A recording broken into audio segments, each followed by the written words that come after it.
I guess the notion that, you know, people were always writing in my house. My father knew how to type. He would sit at home typing the extra articles he did, you know, to make a bit of extra money to kind of keep things afloat. So, and of course my mother also was a very good typist because she had been trained as a secretary. In fact, she typed my PhD thesis for me, bless her.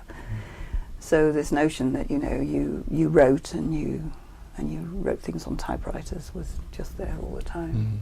Yeah. And then because my maternal grandfather was a Methodist local preacher, he wrote as well. He wrote sermons.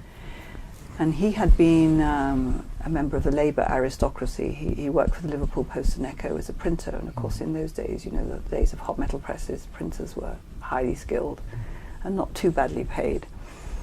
But you know, he too had a family to support, and so he would make money by writing little articles. I had a huge collection of press cuttings of little articles that he wrote about all sorts of bits and pieces, but you know, he'd write them for the Liverpool Post and Echo and they'd get published.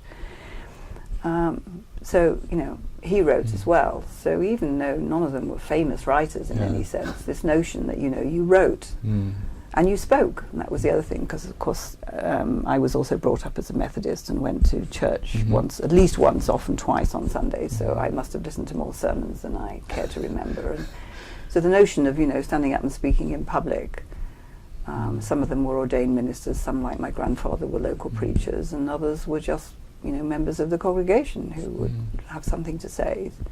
So I think I gave my first public speech in Methodist Central Hall in Westminster at the age of 14, and it, you know, it was just something that people did.